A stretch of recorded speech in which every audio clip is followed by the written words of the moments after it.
Professor Kary Mullis is one of the most unique minds in America. He won the Nobel Prize. We did this interview late at night at his home on the ocean. Do you believe that we have made science our final arbiter on what is right? And as a result, we continue to look at science, and scientists hold themselves up to make the decision that this is right behavior, that's wrong behavior. You can do this, you can't do that. It's a good question, and I think the answer is definitely that science, in a way, having led to this sort of decline of let's say the Protestant Church. I mean, the Protestants got a little bit too involved in history and left themselves open there for scientists to come in and say, to debunk Christianity, because it became a mythological kind of thing rather than a only by faith kind of thing, and you know, it became it's not a real religion in the sense of like Buddhism or something. Science, having been involved in that, people said, well, we're not going to go to church anymore. It left a big hole in a lot of people's psychological makeup that has, I think, been filled to some degree by the ecological madness that people have got jumped into. And there, the scientists are, like you say, they are considered the final arbiters of what's good for the planet or what's bad for the planet. And they hadn't got the slightest idea. Instead of wearing white robes, they wear white lab coats, you know. Instead of like bringing you the word of God, they bring you the word of the EPA or whatever. And they don't have to understand what it is that they are making you do, in fact. And people, you know, just, I think they fall naturally into it because there is a need in humanity for something like a religion, something that makes you feel a part of some larger kind of group, something that you think, in spite of your wormy little life, makes you a part of something good, something big, something that makes sense. But doesn't it also happen that when people were naturally evolving, it was necessary for them to take a responsibility for a major part of their life? If they didn't, if they couldn't make their own decisions about their own sense of reality in significant ways, then they would have succumbed. Today, very few people make many decisions that are really significant. If they feel something's wrong, they go to a doctor. The doctor frequently will tell them, this is your condition, and this is how to treat it. People are not questioning innate knowledge or innate healing, and as a result, we've relied upon a pharmaceutical model for all of our healing. In fact, medicine doesn't mistrust nature, mistrust the person's own ability to have their own healing experience. Well, I think people are still responsible for their decisions, and they still make them just like they always have, and they do it with insufficient information just like they always have. It's just that the world's a little different now than, say, 2 million years ago, when maybe it was a matter of, do we go down there with the family next door, or are we going to stay up here in the canopy, or whatever. I mean, the decisions that people make are important to their lives, and they certainly accede to authority a lot, but I think that's always been I don't know if there's no evidence in my mind for the time, you know, from anthropological stuff, that there weren't always rulers and people that we've always had a hierarchical order. Right. Even in the caves, we've had a hierarchical order. I believe in fact, my new book is just on that very topic, on life energies, where each born with a different life energy. I'm very concerned when the media publishes a story that came out recently in the New York Times and all the other papers, that now it's being mandated that there's going to be pregnancy tests to determine if mothers have HIV, if the babies have HIV, and then put the babies on antiretrovirals like AZT. Well, if you have a baby that has no developed immune system of its own, should be getting it breastfed to develop an immune system, it's going to take many months, in fact several years, to really fully develop. And you go and start giving a child that's completely healthy, just has an antibody in their system, and you give them a toxic chemotherapy drug, and then we are not. Is that going to be mandated by law? That's what they're trying to do. They're not that dumb, are they? I mean, they to mandate it. What state? Well, they've mandated vaccines. You can't get into some college. You can't have your kid go to school. You can't travel to certain countries unless you've had vaccines, and it's never been shown that vaccines can be predictive of who they're going to help and what the consequences of side effects are going to be for who it hurts. Yeah, I'm a libertarian, true right to the heart, and I do not like to see freedoms eroded at all for whatever grand cause, and that would just that would almost I mean I can't believe that they would that I mean I can believe there would be some people in society that might like to do that, like that guy who used to be the head of was he the Surgeon General? That's he's written C.W. Coop. Yeah. C.W. Coop, yeah. Yeah, he's a bit on the sort of like a little bit like a Nazi kind of a guy in a way. And although he has he has some redeeming social value, but the man is, just a little bit too much into. I mean, he thought everybody at the NIH should start wearing uniforms, and that kind of a personality is capable, I think, also of thinking, yes, and we do have the moral right to make you give your kid AZT because it's our job to protect your child even if you don't want to. That state agencies have taken kids away from parents when the parent, based upon informed knowledge, chose not to give their child either AZT or other chemotherapy agents, either for AIDS or cancer. And these were parents who knew more than the average parent, and based upon their knowledge made an informed choice, and those parents were deemed unfit and abusive parents, and their kids were put into a foster home. You know what? In the early 20th century, actually, or late 19th century, in the South, pellagra was thought to be an infectious disease. There was a lack of niacin because Southerners were eating corn instead of wheat. The poor farmers were, and they were taking kids out of homes there, thinking it was an infectious disease because everybody in the family was getting it. Put the kids in an orphanage. In the orphanage, the kid would get a little bit of niacin because they'd have some wheat. And he wouldn't get pellagra, so it made real sense. Took some guy, it took him a government research station in South Carolina, finally got some Goldberg, clever, was it? Goldberg. Goldberg. Some Jewish guy came down there with little brains and said, wait a minute, this is not an infectious disease. They had to throw out all the idiots that were running that, but it was a long time, and they did the same thing. They took kids out of homes. All they needed to do was bring in a little bread, a little whole wheat bread. And does it bother you at all that every time we need a decision made, we're always looking for some scientist to tell us what to do, whether it's on cancer or almost any issue, where science has become state religion? It bothers me when I see like people. My mother's a good example of doing that. Sort of just, her doctors are never questioned at all, even though her son is sort of a medical person himself and sometimes disagrees with him. Because I'm her son, of course, I don't have any brains, and her little physicians are always telling her weird things.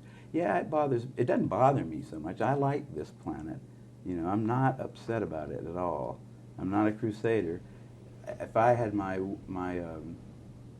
way, I would make a few changes. I would make them slowly and carefully. I wouldn't make any radical kinds of changes. I would change science to be more, just to be a little less responsive to central authority.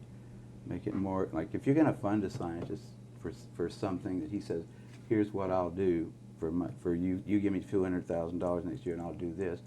I think, well, okay, why don't you just give him the $200,000, let him do what he wants to with it. Don't make him tell you what he's doing. Don't make him convince his colleagues that what he's going to work on with it. If he's good enough to give it to him for one thing, just give it to him and let him decide, because you'll get a lot better science that way, and a lot more freedom for scientists to actually pursue their own goals, and a lot more discussion, which is a really important issue today, about what is the proper way to go about what particular problem. The way it's done now is it's rather medieval, and it counts on the fact that it's not true anymore, that scientists never lie, that scientists will always be honest, and that they aren't each other's competitor, that they're each other's colleague. The way papers get published, the way grants get funded, all of that stuff is like ancient. It's the structure that worked in the 17th century maybe, but it doesn't work now. It works very, very much against science, which is, I think, one of the better institutions on the planet. I mean, science is why we are sitting here with lights and stuff like that, empirical science, but not. It's almost always flourished better when, you know, dissent was expected and in fact encouraged. To have a central authority like the NIH making all the medical decisions is kind of ridiculous.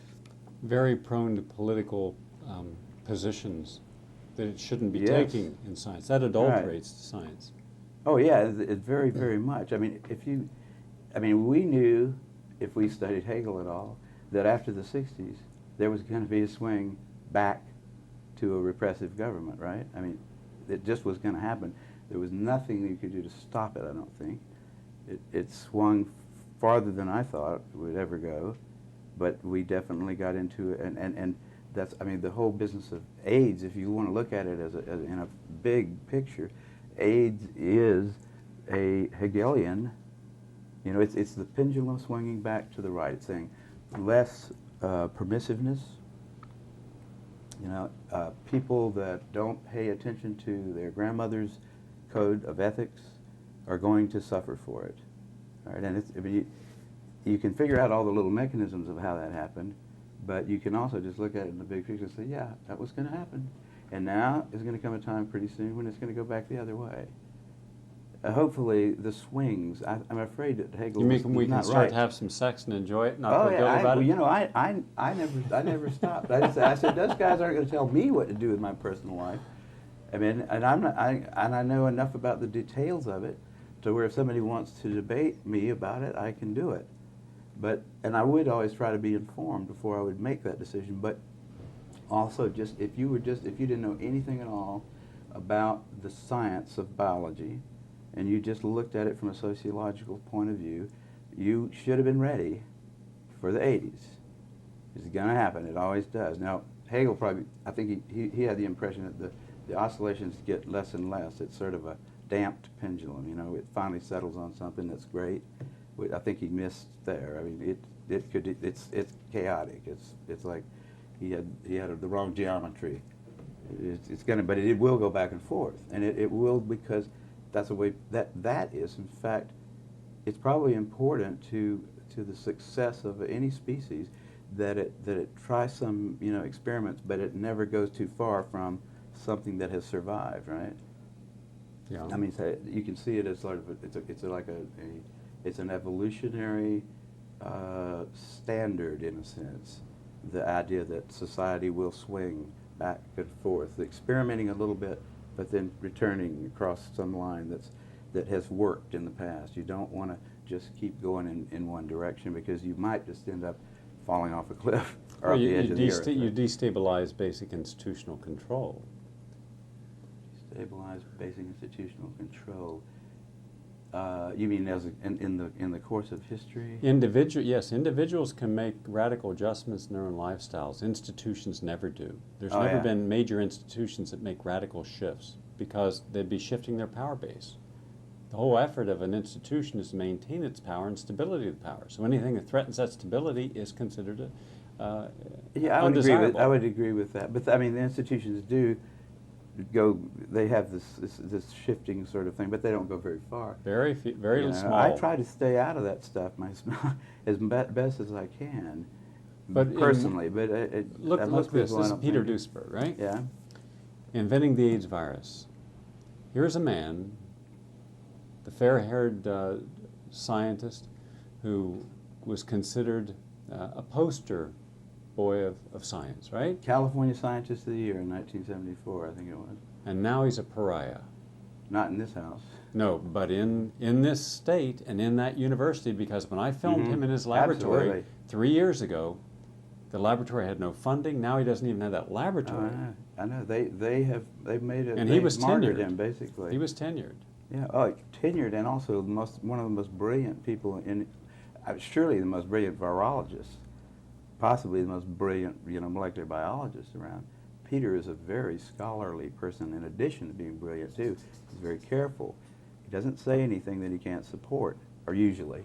I mean, you can catch him in a weak moment, and he might say something that he can't support. But he was a really well thought of guy too, because of his ideas. The whole field. I mean, in cancer, he's the guy that led him into the whole oncogene thing. You know, big research bonanza.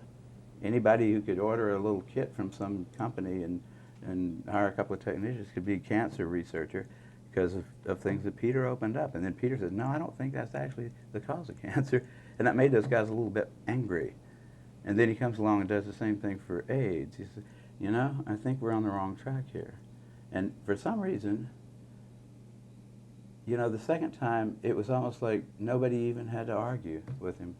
Oh, it's just Peter again, ruining our fun, telling us that all this easy research stuff that we know we can do now for years, and the American people will pay for it, that we shouldn't be doing that. And Peter did that again. He did that twice. We need a lot more Peters. We don't have enough people like him, and you know, the system doesn't really, it doesn't work. It doesn't work to produce people like that. Yeah. Peter has been marginalized. The media will not quote him without having a challenge quote. Yeah. Where there was a time when whatever he said was, like any other major scientist, would have been accepted on its face value. Now he is considered the controversial. They always preface the controversial, you know, Oh, yeah. ex-professor. Yeah, Nature states just over and over again, if Peter Duesberg can be shown to be an idiot, then HIV causes AIDS. That's what the argument comes down to in a lot of the media. It's just, it has nothing to do with, they don't talk about, you know, the issues at all. Nobody has ever come up with the arguments that need to be brought up to decide whether HIV has any effect on anything or But not. let's just look at a few of those arguments for a few moments. If they are right, they meaning the NIH, NCI, Gallo, Fauci, if they're right, then their predictions should be right also, that we would have a pandemic worldwide, an epidemic in America, an infectious disease, sexually transmitted, that hetero and homosexual equally be susceptible to. That's their first argument. Based upon that, everybody got terrified. You mean we could get sex, have sex and get AIDS and die? Then we put the big chill on promiscuity in any form, and then we started making accusations about who caused this and then started blaming. Has any of those initial predictions come true? Well, HIV, according to the CDC, if you look at the, and this is, anybody can buy the annual medical yearbook from Britannica, $39 or something like that, and look in there and see, and there's always an article in there about AIDS, and it's usually there's somebody from CDC giving a number, saying here's the number of North Americans infected with this virus. The articles usually preface, the headlines is HIV spreads into some new area, right? Spreads into heterosexuals, spreads into women, spreads into teenagers. But the number's always been the same since they started measuring it and estimating the number of North Americans infected by this virus. It has remained constant at approximately 1 million for 10 years. That is not an epidemic. Now it's down okay. to They had to 600,000. drop it because they had realized all the false positives were starting to really mount up when they got into a population that did not have a lot of positives, and then the false positives become predominant. And you know what? This is the craziest thing I cannot believe this. When you find a kid, like a 19-year-old boy from Montana who's joining the Air Force, he turns up HIV positive, and he's not been around the block too often. Nobody's ever bothered to check his mother to see if his mother is also HIV positive, in spite of the fact that we all know that if a mother is HIV positive, there's a 20 to 30% chance that all of her offspring will be. Right? I mean, everybody accepts that. But for some reason, they can't see the simple reverse of that and say, wait a minute, this kid in Montana who's raised on a farm or something, who's HIV positive, probably didn't get it from, hanging out in the bathhouses in L.A. He got it somewhere. Why don't we just look at his mother and see if he got it? Because all you need is about 10 or 15 mothers of 19-year-old boys that have HIV and did when the kid was born to blow that theory right out of the water. No one's ever done that work. I don't understand why. I contacted the CDC and I asked them, did you do blood workups on all the people that you claimed were included in the AIDS figures from day one? The answer was no. No, they didn't. About 25% of those figures were based upon symptoms. Then I Right, said, yeah. A presumed diagnosis of That's HIV. That was just like, And I said, but if you're presuming it's HIV, hence AIDS, you must presume then that you have a gold standard that nothing else could have caused the same symptoms. And I said, there are at least 7 other... friendly phone. Yeah. And I said, there are at least 7 other diseases that have the same identical symptoms of AIDS, such as tuberculosis and malaria, and also cytomegalovirus in its advanced stage, and tertiary syphilis. And I was going through some of the diseases I had found that have this, and they kind of shrugged their shoulders and didn't address the issue at all. They just avoided it. Then I asked them about Africa, and I said, no. And in this documentary, there's 5 countries in Africa that have, that you will see where doctors who've spent much of their life in Africa, their whole life as professional physicians in Africa, haven't seen a single case of AIDS. Right. No, the African thing is a big joke. I mean, it's a bad joke, but it is a joke. In the epicenter, they're saying, yes, we have malaria and we have TB, and they're not being treated because we're not getting any money, and it can be prevented and we could cure these people. We don't have fresh drinking water, they're drinking, and you'll see in the film, people drinking right out of septic water. Mm-hmm. I mean, you'll see human debris right on the water. They scoot it aside and drink the water. And then they get parasites and they get diarrhea. Well, if you drank out of infected feces water, you're going to get diarrhea and you're going to get tuberculosis in that environment, and you're malnourished. Yeah. And you're going to have a dry, non-productive cough, lose about 10% of your body weight, and you're going to be classified as AIDS. Right. And he says, but if we give money for AIDS, then suddenly you'll see these new cars driving through the highways here with loads of condoms and pamphlets, but not a single antibiotic to help anyone with tuberculosis or AIDS or with the World Health malaria. Organization has totally messed up. So I mean, following the lead of the NIH, and those things. The article I read, this article about, it was a year ago, I think, in Nature, that just, I could not believe that it was in there. It's got just about 10 or 15 doctors with their names on it. They studied the prostitutes in some little Eastern African country right above Liberia. I forgot the name of it. It's a coastal country. They had gone there 5 years before and found that 75% of the prostitutes were HIV positive.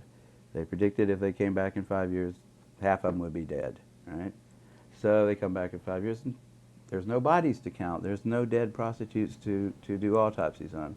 They're still HIV positive according to their tests, which there's cross-reactivity with all kinds of things. And their conclusion in the paper was that when that should have told them right there, I said, wait a minute, HIV doesn't seem to be hurting these people. The conclusion was these people have got and this is in Nature, a special strain of HIV, which, number 1, does not cause any disease. Number 2, it protects you from the strains that are rampant throughout Africa that do cause disease. And we ought to study these people further because we might be able to develop a vaccine out of this. That was published in Nature, and it is on its face. I mean, even a 6th grader, I think, looking at the logic there, would say, wait a minute, these guys, the emperor has no clothes here. There's something serious wrong with the mind of these people. You know, they come in with a conclusion, and they just won't ever examine it. They don't, and when they see direct evidence that their conclusion is wrong, they just make up some ridiculous thing like that. And the WHO gives them money to come back there, and they probably have nice hotels on the beach there. But and doctors like to go on little vacations to collect blood, things like that, which don't take a lot of time, and then take it back home and study it for all year. And when they said that it was, remember about 4 years ago, they said that AIDS is now becoming an epidemic in the black community. And that all these black women, heterosexuals also, that's when it started to make its move. They suddenly became heterosexuals, but they said it was black heterosexuals. So I went into the hospitals in Connecticut, in Pennsylvania, and started contacting hospitals around the United States. Not inner city hospitals, regular hospitals. Couldn't find any cases of AIDS or HIV-infected babies. I went to Hall Hospital in Brooklyn, which is exclusively inner city, very depressed, poor people, and a lot of intravenous drug users.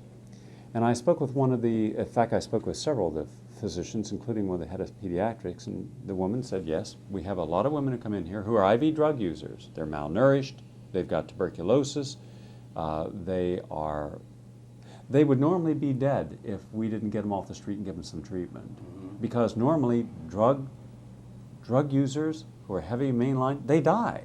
You know, they've always died.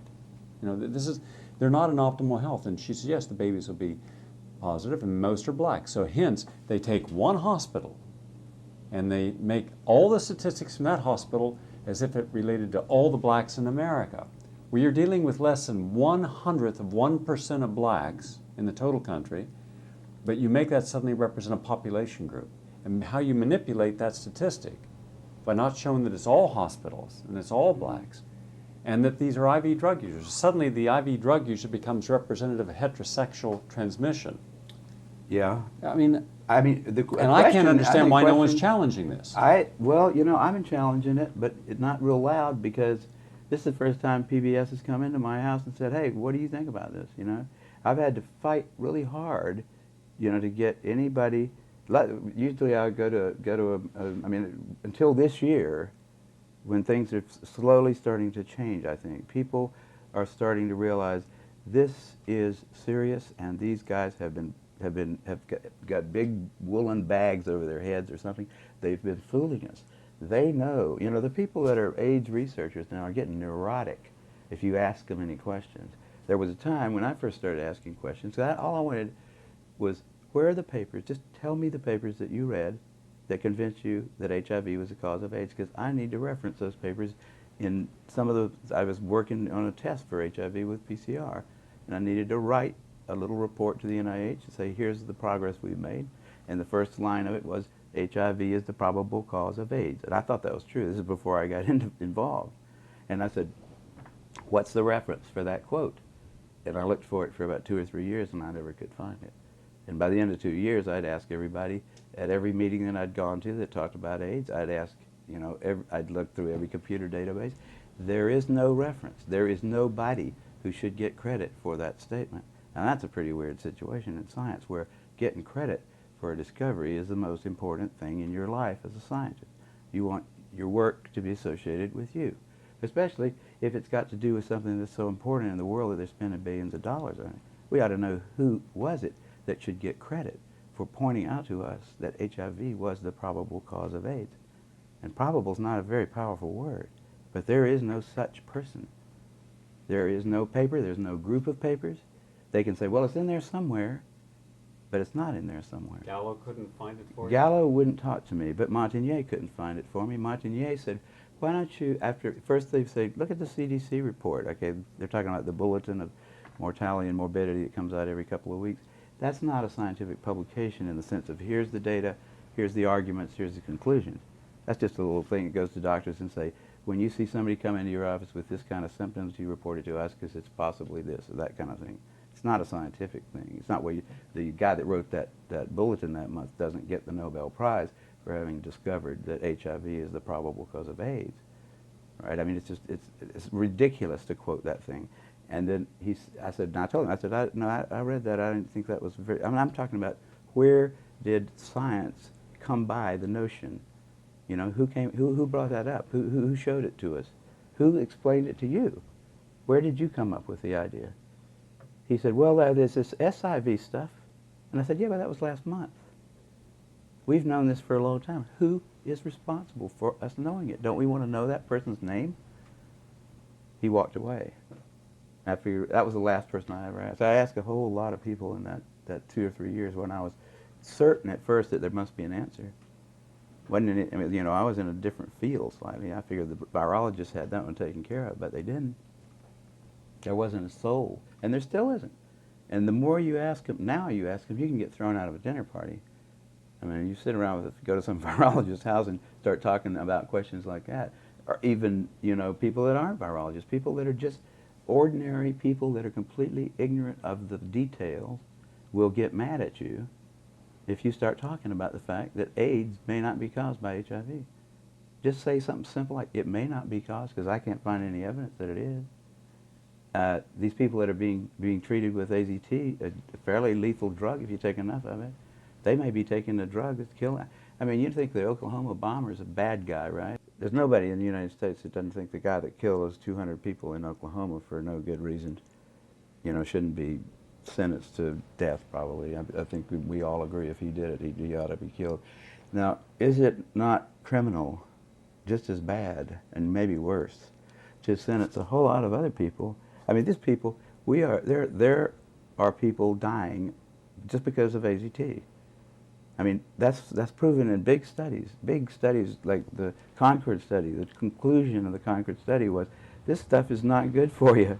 You know, the little skeleton on the little crossbones, the skeleton and crossbones on the bottle says probably wouldn't be a good idea to take this stuff unless you've got a good reason to. Now, I would say that probably if you know, there've been, I don't know how many of the people who have died, so-called of AIDS, have actually died of AZT. Because it certainly would wreck your immune system to take that stuff for a few years. It's like if you started taking any other chemotherapeutic agent for the rest of your life, it would be that agent probably that killed you. You know, when you give chemotherapy to somebody with cancer, you give them a round of it for maybe 14 days or a few days. Hopefully you're not going to kill the patient, you're going to kill the cancer. The patient's going to survive. But you don't keep giving it to him until he dies, because he certainly will. And AZT is just like those things. It's a little more lethal than most of the anti-cancer things that people take for that. Everybody knows that those things, you wouldn't want to just keep taking them until you died. Why would they, I mean, how can somebody say, take this drug, it's not making you well, by the way, it's making you feel terrible, but we don't have anything else to give you, and this is going to cost you $8,000 a year. Because someone postulated that the AZT would stimulate T cells, and then it was shown that it did not stimulate T cells, that it was, in a healthy way, that it was causing the body to have a hyperimmune reaction. I didn't know somebody thought it was going to stimulate T cells. I thought they figured it was going to kill that virus because it's going to terminate DNA reproduction. Yeah, that's what it does. And it certainly does that, and it does that quite well in a lot of places that are not viral. I mean, it does that in normal any rapidly growing tissue, just like any other chemotherapeutic type agent. Hypothetical situation. How many, let's assume for a moment that HIV is the cause of AIDS, just for argument's sake. Okay. Right? How many HIV cells are there generally compared to healthy cells? You mean how many cells are infected by the virus in somebody that's fairly... Yes. The numbers vary wildly around, you know, all kinds of... I wouldn't ever... I mean, there used to be a time when people said 1 out of 10 to the 4th, then they went to 1 out of 10 to the... There are some papers that say 1 out of 10 and 1 out of 100.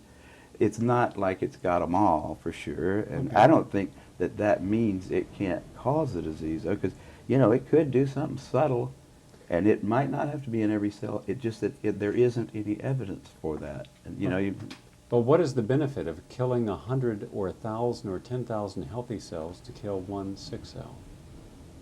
Well, if that one sick cell had some property about it that was going to get you. But has that been shown to be the case? Well, if it was, you know, let's say you had a way of, when you try to kill cancer cells, you kill a lot of healthy cells too. It's not a very effective treatment, but the argument is you got nothing else to do. You're going to try to kill the cancer. Hopefully it's more susceptible to the chemical than the healthy cells.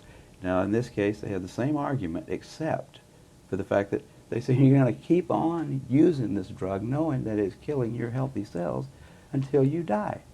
You're not going to take it for 2 weeks and then hope that you've killed all the HIV and now you will be alive. It's not like that. They said, no, we're going to do the same thing that we do to cancer, but we're just going to keep on doing it until you die. And hopefully it's going to prolong your life. Well, if it doesn't prolong your life, what they look for is surrogate markers. Now, have you heard that term battered about? Surrogate markers means, well, it doesn't seem to do anything for the disease, but it does every now and then do something for the level of CD4 cells that we measure, or it does something for this or that. Not that anybody really knows whether you want more or less CD4 cells at any particular time in your life. A lot of diseases cause CD4 to go up. A lot of diseases cause it to go down. Nobody's even sure if a CD4 cell is always a CD4 cell. It's a marker on the cell at the time that they do this little counting procedure, which is to stick a fluorescent tag on there and say the ones that light up have CD4 on the outside. And we don't really know what those cells do. The immune system is incredibly complicated. And the immunologists' brains are not nearly complicated enough to deal with it. We have these little, there are theories all over the place, but no real competent immunologist would tell you that CD4 levels was a surrogate marker for anything until we know more about it. But that's what they're using. That's what the FDA is saying. Yeah, you don't have to show that it helps them. These protease inhibitors, the same thing. You don't have to show that it helps the patient. You don't have to show a single life saved. All you have to do is show some little clinical indicator has changed in a way that somebody is hoping is going to make you better. I mean, it's a round argument. I took a group of individuals who were HIV positive, husband and wife. They had both been intravenous drug users for about 8 years. Put them on a detoxification program, gave them a protocol under a physician where they were using ozone, vitamin C drips, bitter melon several times a day, liver flushes, blood cleansing with a lot of chlorophyll-rich juices, and glutathione intravenous. At the end of 1 year, the woman seroconverted to negative, and her T cells went from around 400 to 1,200. The husband's were at 0. Both are ideally healthy. There's not a single opportunistic infection. Not only that, there's no indicator infections. For instance, they had cytomegalovirus, they don't have it. Herpes, they don't have it. Herpes 6 and mycoplasma don't have it. So here's two people. He's a construction worker, right? Yeah. Totally healthy. She's totally healthy. He has 0 T cells. She has a lot of T cells. Hers went up, his went down. And so clearly in this case, the T cells were irrelevant. I mean, nobody was counting those cells with those the markers like CD4, CD2, CD8, that kind of stuff. Those had just become available to Gottlieb, I think is the guy that did it in Los Angeles, as AIDS came about. Okay, he had about 5 patients that are AIDS patients. His personal research interest was in using these new antibodies, OK4, OK8, that somebody in Japan had made that could distinguish types of T cells. That was just a research interest of his. He wanted to see what they would tell him. And you know what they did. And then they came up with names for them, like helpers and suppressors and that kind of stuff later. But they really didn't know. They didn't have any experience. There was no experience. There was no log of what a CD4 level meant before AIDS came along. And then they decided low CD4, bad. High CD4, good. Go up to the Andes and look at somebody who's never had an infectious disease. I'll bet you they don't have any CD4 cells at all. They don't need them probably. They maybe have a couple waiting. But I mean, we don't know those kind of. I took a group of details marathon about medicine. runners who were terribly healthy, never had any risk factors at all, vegetarian, and they were running a marathon. All of their CD4 cells were very low. In fact, so low, even though they were totally healthy, getting ready for the marathon, that had they gone in with any kind of experience of a symptom and someone measured their blood, they'd have said, oh, you're a candidate for AIDS. Mm-hmm. So there are many conditions. Cytomegalovirus will bring your CD4 down. Epstein-Barr virus, ubiquitous in our population, 90% of the public have this. Herpes will bring your CD4 down. Malaria brings your CD4 down. TB throws them clear down into the cellar. So when something is so inaccurate, to make that a gold standard, that concerns me. Also, well, it's ridiculous, is what it is, and the question really is whether it should be considered criminal behavior on the part of people who have the public trust. I mean, it is criminal behavior to set off a bomb in a federal building. Is it criminal behavior to start passing out poisons to people who have no real diagnosable diseases, to babies, for instance? And the question, I think we get off in the details a lot in this thing, and it has been probably the worst part of from the point of view of the public. There's only one real question that's relevant, and you don't have to think about CD4 cells, you don't have to think about all these other diseases with Latin names and stuff. You have to think about one thing. Who is it? And where is the paper that he wrote it down in who figured out that HIV was the cause of AIDS? Right? Who is that guy? If there's no person who can stand up in front of a scientific body and say, I'm that person, or this team of us did that, and here's how we showed it, You know, you don't have to get into the details. You don't have to worry about the hemophiliacs in Africa. You don't have to worry about all the sort of subterfuges in a way that just keep coming up to complicate what is really a very simple situation. Here we have a bunch of people that are definitely sick for some reason. It's likely that their behavior was so radically different than the behavior that had gone. It was an experimental kind of behavior in a way. It's not unlikely that they would have some kind of problems, some health problems. People stop sleeping and eating. People start using all kinds of substances instead of food.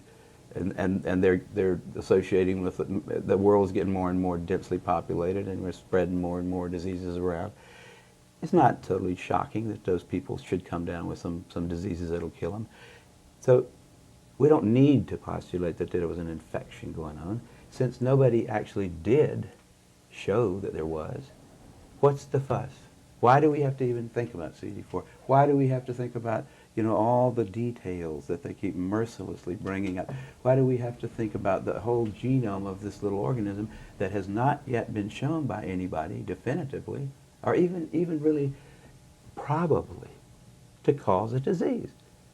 What is it? What is it about humanity that it wants to go to all the details and stuff and listen? You know, these guys like Fauci get up there and start talking. You know, he doesn't know anything really about anything, and I'd say that to his face.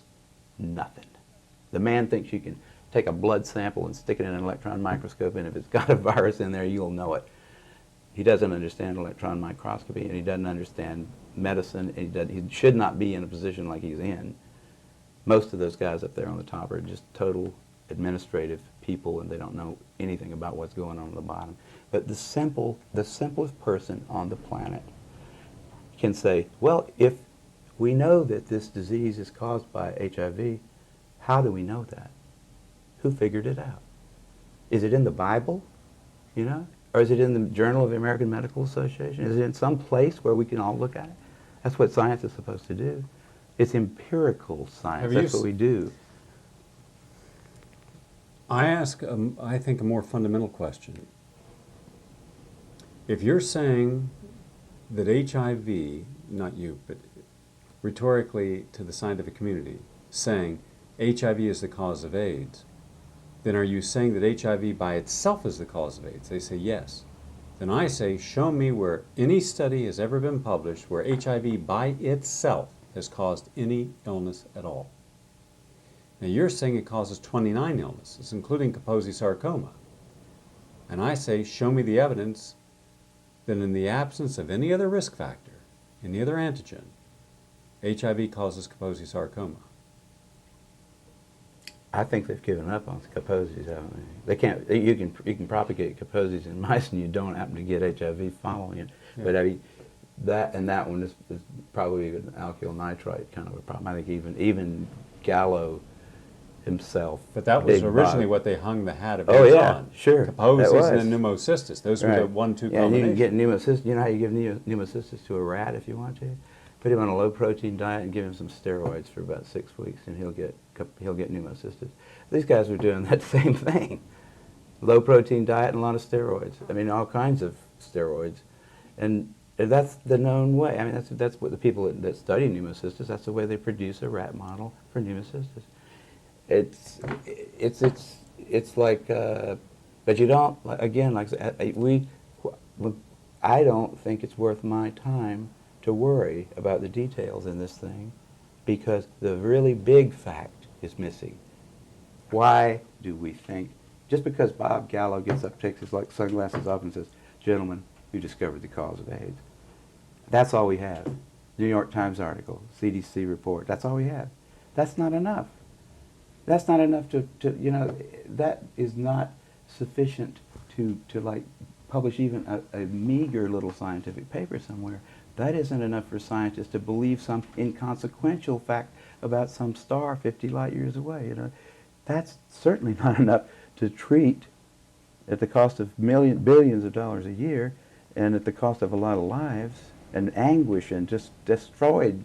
You know, lives have just been totally ruined by this thing, on the basis of some flimsy little statement made by a guy who's known to be a crook in lots of other ways, He lied about a whole lot of other stuff. Why we trust him there? If he was a witness in a courtroom, we wouldn't trust his testimony. We've caught him in too many lies. You don't trust him anymore. We don't trust. We don't trust Gallo. We don't trust him. Nobody should trust Gallo. Gallo's been caught too many times making up stuff.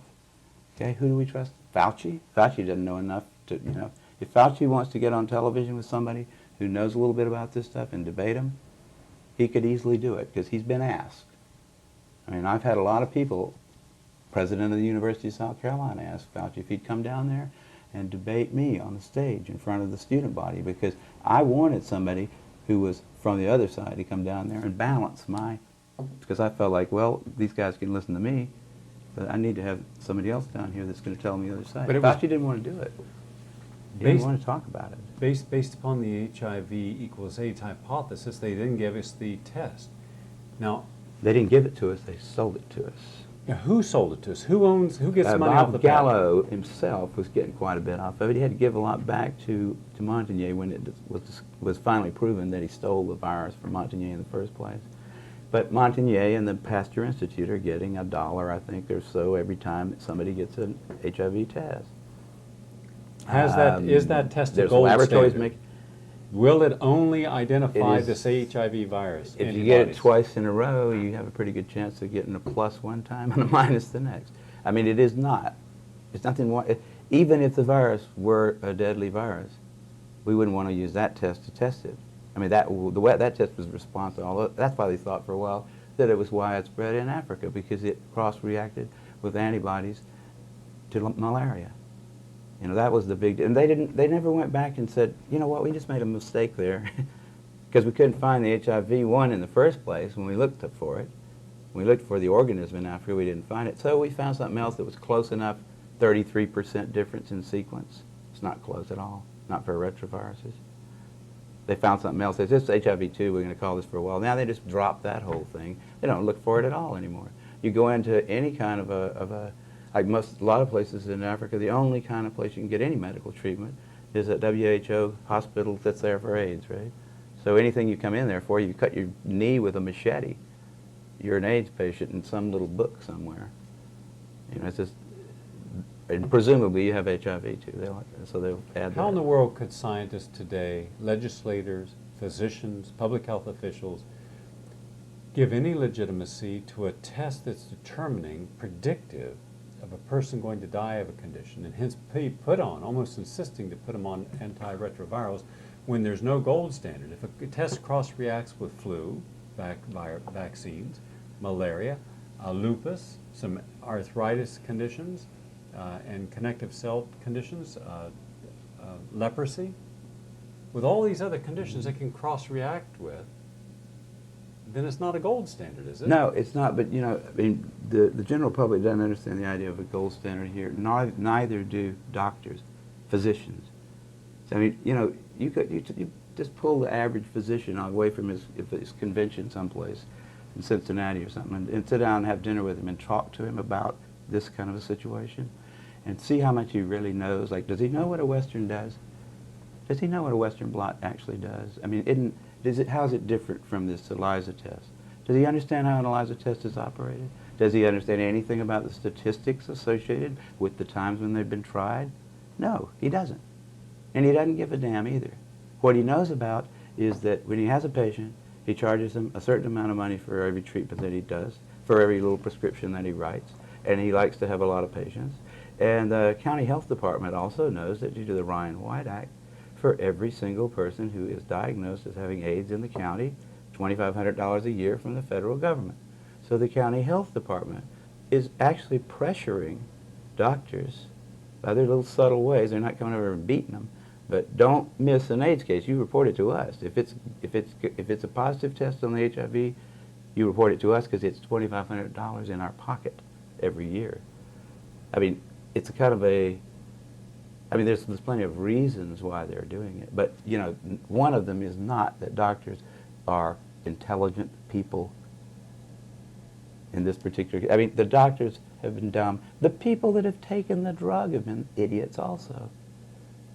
I mean, they really are idiots. You go to some doctor and he gives you a drug when you're not even feeling bad sometimes, you start taking it and you start feeling worse, or you start feeling bad for the first time, keep on taking it, because otherwise you're going to get sick.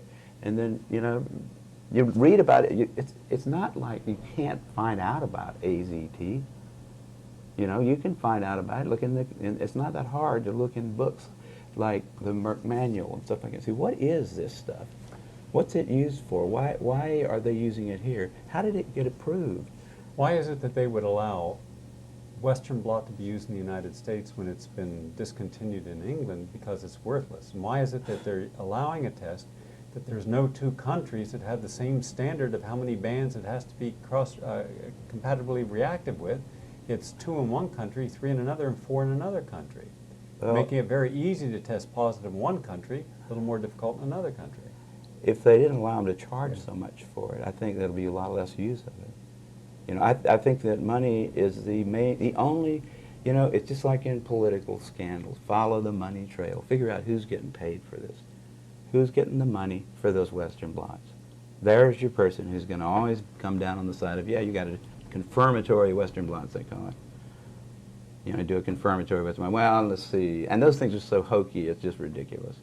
I didn't know they don't even do them in England anymore. No, not since 1992. It's totally, and ask a doctor how it works. The doctor who prescribes, who says, got to have a Western blot to confirm this ELISA positive thing. How does that work, doctor? Sir, what are they now measuring about me that's different from what they measured with the ELISA test? He wouldn't know. He's not got any idea. I'll bet you there's scarcely 50 physicians in this country that know what a Western blot really is. They know when to order it, and they know they get a kickback on it probably. They make some money from having to take the blood or whatever, and they make money by prescribing AZT. They get money every time they turn around. They get money. Money is what makes it work. To interpret the test also.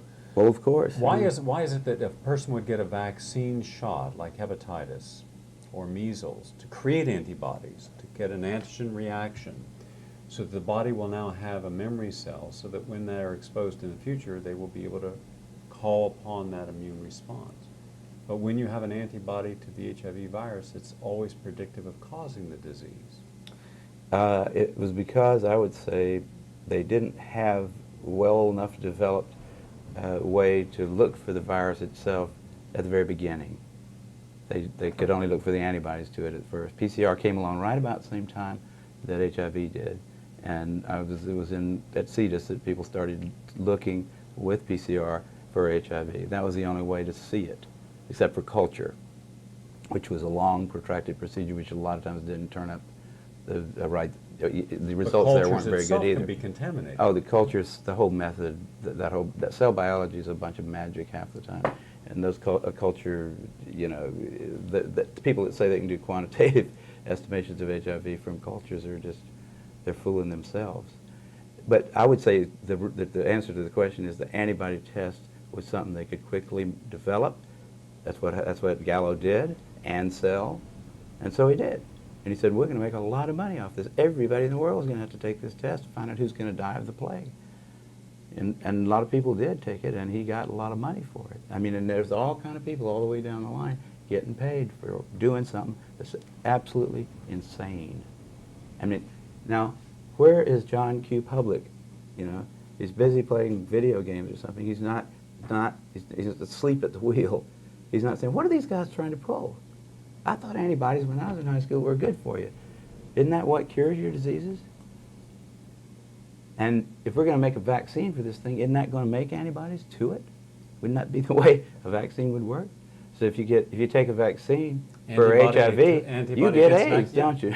Yeah, antibody gets an antibody. It's like ridiculous. If we had a vaccine out there widely used, and everybody that had taken it, we said, well, let's see, how do you tell whether they don't have it or not? But you're talking about 100,000 scientists who are making $6 billion this year, more than on cancer and heart disease combined. Mm-hmm. You'll have probably 5,000 to 15,000 studies written and published over the next year and a half to 2 years on this phenomena. Everyone wants to be a part of that action. Why is it there's only a small handful of scientists like yourself and Gilbert and Duisberg who are willing to challenge this?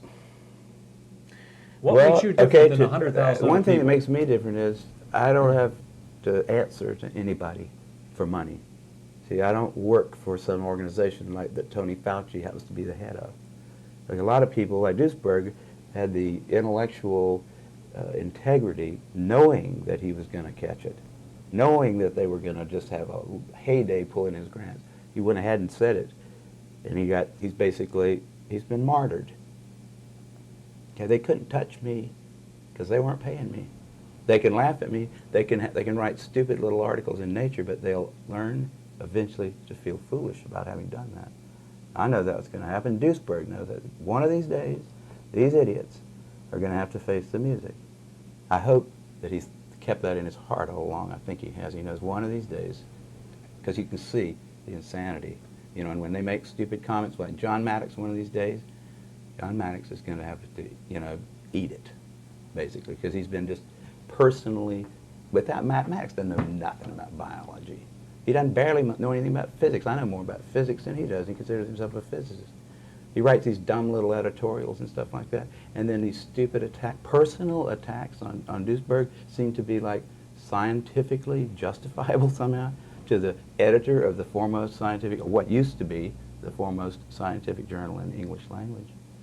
It's not anymore in my eyes. I still take the thing, but you know, I just look through there occasionally. I don't read it with seriousness to find out anything anymore. Does it bother you that there is censorship in scientific publications and even in the major media? Yeah, it bothered me when Nature rejected. Right after I got the Nobel Prize in chemistry, man, I can't even write a short 4-page hypothesis about what might, in fact, be a probable cause of AIDS. A hypothesis that was a useful one because it suggested a way to disprove it or prove it. You know, that's what a hypothesis is for. It's to sort of suggest experiments that will try to disprove the hypothesis, or if you can't disprove it, you start slowly accepting it. And so Lancet, Nature, Science, those people say, we don't need a hypothesis directed at understanding what might be causing AIDS. We already know. And I call back the editors and I say, no, wait a minute, this is, you got to, like in Lancet, there's got a section called medical hypotheses. That's a type of an article you can submit. I said, this is a hypothesis. This is a very good hypothesis. Not only can it be proven or disproven easily with rats or mice, but if in fact it shows, if it turns out that this does cause AIDS, you'll have a model system, an animal model system, which would be worth billions of dollars to the pharmaceutical industry. You know, it was a beautiful little hypothesis, cute little thing. It wouldn't have taken a lot of work to prove or disprove it, but and it wouldn't take any work to publish it. But not anybody would touch it. You know, I finally published it in some kind of, I think Genetica finally published it. And it may or may not be the cause of AIDS, but it doesn't, the fact that you can't hypothesis? Even, it's a sort of a variation, I thought a clever one on the idea that you have overloaded your immune system. These people, if you think about time in terms of evolutionary time, and you see the population of humans growing like it has, the chances of you getting a human virus today are a hell of a lot higher than they were, say, 10,000 years ago. And it goes up in a funny way. If you are hanging out with, let's just say that there are an infinite number of retroviruses in the world, because they're changing so fast you couldn't really count them. Okay, so there's a number of retroviruses that's basically a function of the mass of human flesh, human retroviruses. And also it's proportional to how much that flesh interacts. So as it starts to get dense, more and more people are in your life, you get more and more chances of getting retroviruses. Now, they all might be harmless. The chances are good that they are, because they're just barely alive. But if you hang out with 1,000 people a year in a way that would maybe allow you to get some or most of their retroviruses, and they hang out with 1,000 people a year, and they hang out with 1,000 people a year, you're hanging out with a fourth of the human race. You're getting all the retroviruses from all over the planet. Now, it might be that none of those things by themselves is going to hurt you, but we know that some of them do grow in your immune cells, right? And they come in at very low multiplicity. You don't make an immune response every time you get a retrovirus inside of you somewhere. But if you have a cell in your immune system that has a retrovirus in it, and you promote that to clonality because it's going to be a part of an immune response, that cell, then the retrovirus will definitely escape. It will flower in a sense, and it will then have to be dealt with by the immune system because there'll be enough of it showing in the blood that the immune system will go for it. Well, now if you've got enough harmless but different retroviruses in your immune cells such that every time you mount a new immune response, which means you probably take about 500 different immune cells and make 1,000,000 copies out of each one of them, if you've got enough retroviruses in your immune system such that one of those 500 is going to have a retrovirus in it that you've never made an immune response to before, you're going to have to make an immune response to it this time because it will, if you make 1,000,000 copies of the cell, it's sure, the retrovirus is certain to flower, to like make infectious bodies, right? Then you have to make another immune response, right? It's called a chain reaction. See, it's, all you have to do is have enough retroviruses in your immune cells, and we know that they can get in there, right? And we know that there's an infinite number of them out there. And we know there must be some level of contact with humanity that will cause you individually during your life to accumulate so many different retroviruses in your immune system. In the real risk group, which is the people that were undernourished, the people that were exposing themselves to a lot of other humans in environments where viruses could be easily passed around, if they were, I mean, there's a whole bunch of things about those guys that was different than normal people.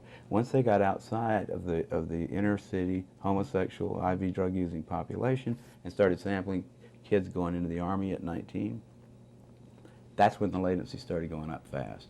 Because what they should have said, uh-oh, it's not got anything to do with HIV, does it? Because the thing's not going to change like that on us. Also, it was very interesting that they predicted approximately 1,000,000 North Americans were infected in 1984, I think it was, and it stayed the same right on through 1996. That's not an epidemic. The number of cases reported went up epidemically, you know, exponentially, because the number of tests that was done went up exponentially. I asked, the first time I ever saw one of these CDC graphs, it showed this thing going off the page. You know, I went up after that and I said, how did you disentangle I mean, did you divide the number that you've got here by the number of tests that were done? I mean, can we believe that this line that you've drawn here about number of positive tests reported, is that really indicative of the spread of this virus? Is the virus getting, is there being more of it, or are there more tests?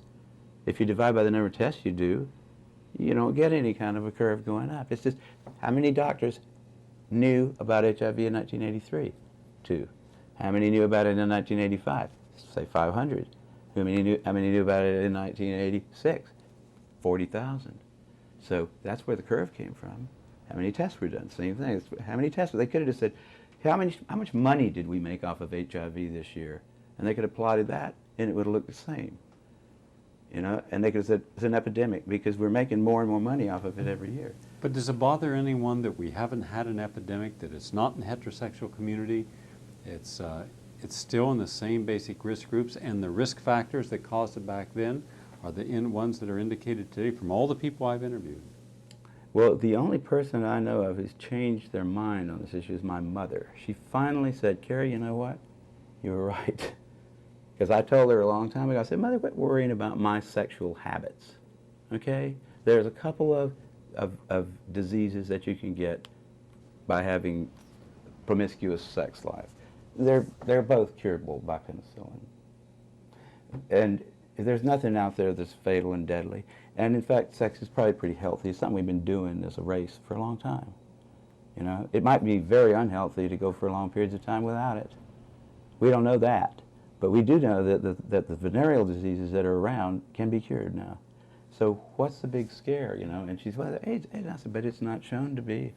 So she's finally, I mean, I don't know anybody else who's actually come across.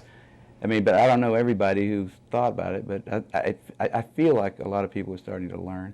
But a lot of people will be just like, it'll be like trying to get a Catholic to give up Catholicism because somebody has proven that they can make a vacuum, and inside that could not possibly be a God because it's nothing in a vacuum, right? That was a 17th century issue that the church raised. If AIDS is supposed to be an infectious disease, then why does it not represent the same model of behavior as any other known infectious agent? Well, now it could be that it's absolutely unique. I mean, Flossie Wong Stahl thinks so, you know, but I I found that kind of, you know, it is not, on the other hand, necessary to have a plausibility argument for something that you've got proof for. If I could show you that it did cause AIDS, then you could ask me that question and I could say, I don't know why it does it that way, but it does cause it because here's the facts. You give that stuff to somebody who doesn't have AIDS, he gets AIDS. Or some experiment that showed you definitely that Yeah, but it you was can't causing. show me an animal model. Well, I can't do treat that, AIDS. can I? Because if every damn chimp that's ever been injected with it, you know, it's lived in the chimp for a while. Chimp gets rid of it, makes antibodies. By definition, the chimp's got AIDS at that point if he starts to, like, if it gets uterine cancer and it's a female chimp, he's now got AIDS. But none of those chimps died of AIDS. I mean, they're still alive and happy. There's no evidence. But if there were evidence, see, if there were, this is one of the things I think, if I could produce evidence that HIV caused AIDS, it could cause it by some weird mechanism that we never heard of. Totally implausible. But if you're Completely saying, new biology. okay, It wouldn't matter if I had evidence, but there isn't any evidence. but if you're suggesting, for instance, as Fauci suggested, and Gallo and all the rest, that it's sexually transmitted, all right, I went out and I charted for the last 5 years the prevalence and increase of sexually transmitted disease: chlamydia, syphilis, gonorrhea, herpes, and papilloma, and trichomonas. I then charted in the same risk groups AIDS, HIV infection. Here is sexually transmitted diseases going They're like going this, up, yeah. and here's AIDS going down. Yeah. Yeah, well, that's pretty good proof that it's not a sexually transmitted disease, isn't it? It was, I mean, why was it a sexually transmitted disease? Why did they say it was sexually transmitted? First thing they said, this is a homosexual disease, right? Yeah. So if you look back at the early kind of discussions of it, it's probably anal intercourse, right? We don't want to talk about it at dinner, but that's probably what it's caused by, right?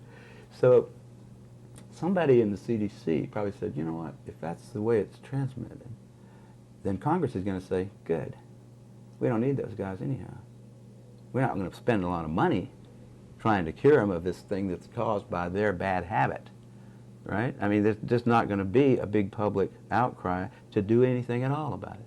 If it's just caused by needles, or it's just caused by homosexual activities, you're not going to really get a long, sustained public outcry against it, and nobody's going to want to spend $6 billion a year. They're going to say, well, we really didn't like those people anyhow. The pendulum's swinging back toward the 90s. Great.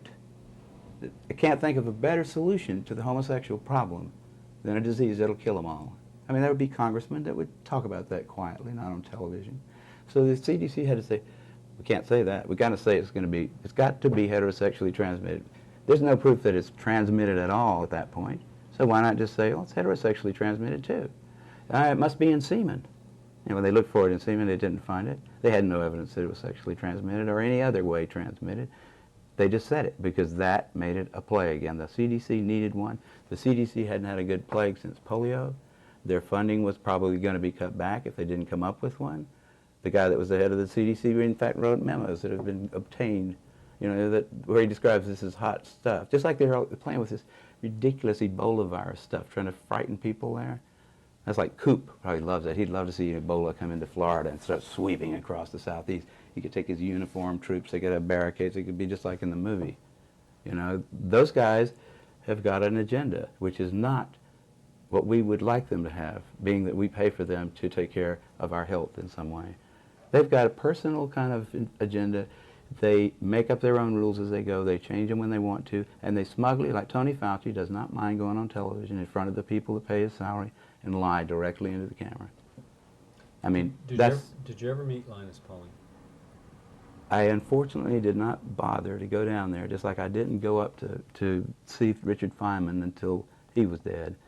Those were two people I wish I had just said hi. I'd just like to shake your hand because you were cool people. I knew Linus Pauling for a long time, and I found it interesting that of all the Nobel laureates in the United States and around the world, he, having two unshared, and I'm not aware of any other American to have two unshared Nobel Prizes, was never respected again by mainstream medicine or science when he supported that vitamin C could cause an improvement in people with terminal cancer. And I watched how all of his funding dried up, even though he was one of the founding members of the National Academy of Science. He couldn't even get a grant from them. And it took him almost 14 years just to get a mediocre grant to study cancer. Even when the Mayo Clinic supposedly reproduced his results that he had obtained at the Vale of Leven Hospital in Scotland, where he and Dr. Ewan Cameron took a group of terminally ill cancer patients, divided them in half, gave half 10,000 milligrams of vitamin C every day of their life. Another group got a placebo, and there was a statistically significant improvement in the people who were receiving vitamin C. They turned around and did it at the Mayo Clinic, but they didn't use the same criteria. Pauling says, don't use people who have chemotherapy, it'll knock the liver out. They use people with chemotherapy. Pauling says, you have to give vitamin C every single day. They didn't.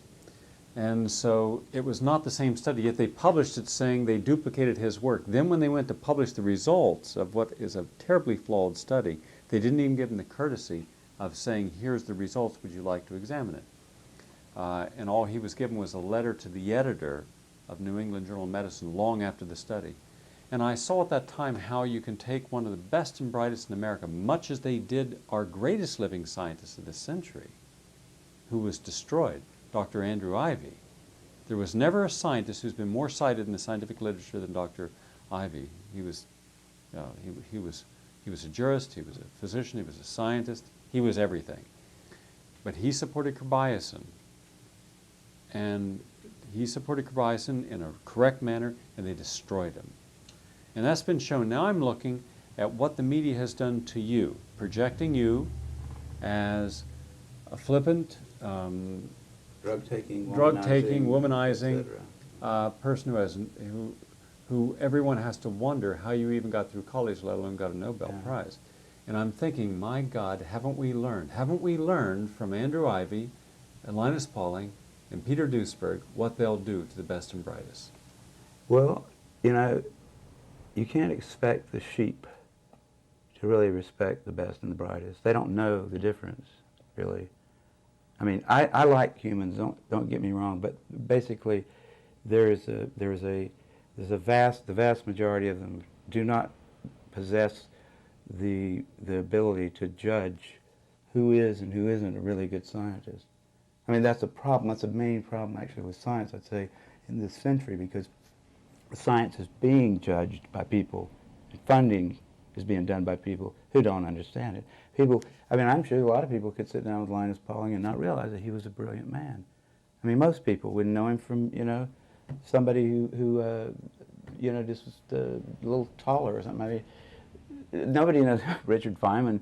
Or Richard finally showed a few people that, you know, when he said, you know, here's the O-ring, here's some cold water, see what happens?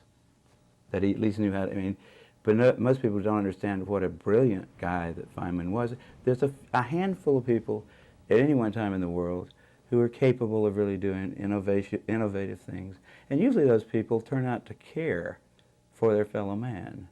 You know, they respect them in a way, although they don't think that most of the people, the great masses of people, really are going to be able to understand what it is they're doing. You know, it's got to, before the transistor radio, most people didn't really understand who John Bardeen was, right? John Bardeen didn't know who John von Neumann was, who was 50 miles away, who needed those transistors really bad with his ENIAC. I mean, there's not a lot of specialized scientists. You don't expect everybody to understand what it is you did. I don't expect my mother to really understand how clever PCR was. I can't explain to her. It was only a few people, you know, that really could see what a clever idea that was at first. Now everybody says, well, it's a wonderful thing because we hear about it all over the place. But see, what I'm saying is, if you're one of these people like Linus Pauling, I'm sure Linus did not expect to be appreciated. You know, I find the scorn of the masses to be sort of a, you know, I mean, if they love you too much, you're probably doing something wrong, don't you think? I mean, the guys that if they're willing to elect a president who lies right in front of them and says, "I just put it in my mouth, I didn't inhale it," and by the way, Mr. President, it's illegal to have it in your mouth too, whether you inhale it or not. You know, but somehow people say, well, that's such a clever way of getting around that issue. Wasn't he he's a real diplomat, right? He's a lying bastard is what he is. But we elected him. You know, there wasn't a whole lot of other possibilities. There never is. But that's the kind of people that you don't expect them to know whether Linus Pauling would be. You know, Linus's first paper about that business of ascorbic acid is all it took to convince me, just the theory. He says, look, here's where we came from. 20 million years ago, we're eating the tops of green plants, the little leaves. We're doing it all day long. It's not a very rich substance, but it's got a lot of vitamins in it. And we don't cook it so to destroy the vitamin C. Now, we don't make our own. We got used to getting it from those leaves. When we come back down the tree, maybe we need it. You know, maybe we don't need it. But it's probably a good chance that, you know, you ought to look into it and see if you do. Because you change your diet drastically. And the vitamin C is one of those things, you know, the vitamin, you cook your food and you lose it. It's not stable to heat. I immediately started taking vitamin C, and it tastes pretty good. You know, and it doesn't hurt you unless you take, if I take more than 5 grams a day, I start getting diarrhea, so I don't take any more. But the fact that it won't hurt you, and that there's a good chance that it does something some very smart people say it's very good for you, and they have good reasons to say that. I'd say it's worth, you know, it's worth the money that it costs. I take a lot of vitamins just because there's a good chance that our diet right now is not really optimal for our body. It would be unusual if it were, because we've changed our habitat completely. And it takes a long time for biochemistry to catch up with animals. They're fast. You know, they don't just sit in the same spot all the time. And we have to think about it. We're animals, and we are changing our behavior all the time. We might just need something from our last environment. And that one seemed to me like pretty simple, reasonable. That was a good idea. That's all it took from me. And then he had all kinds of data. But if he'd have said, take this poison here till you die, because I think you need it. I mean, that's what the CDC pulled off. Take this poison here until you die, because I think otherwise you might die. What do you say to the American public about stopping believing in the myth of AIDS? Well, in the first place, I would say, don't think of it as a belief. Science isn't a set of beliefs. It's not like Methodists and Catholics. Those people, Methodists and Catholics can believe whatever they want to, and they say, I will believe it. I'll stick by my story till I die, right? I'm a Methodist, pure and simple. That's okay for that kind of stuff. Scientists are not supposed to believe anything. Scientists are supposed to have some evidence that leads them tentatively to some conclusion or to some action. They're supposed to be able to show that to other scientists, any interested person, in fact, who's willing to understand what it is that was used as evidence, should be able to say, yeah, I agree with that. That makes sense, using rules of inference that we've used since Aristotle. Okay, and it's not complicated at all. You learn it in the 6th grade. Most scientists forget it pretty quickly. But science is not a set of beliefs. I mean, there's only one belief in science that you have to retreat to commitment at a certain point. You have to say, we do believe that if A implies B and B implies C, then A implies C.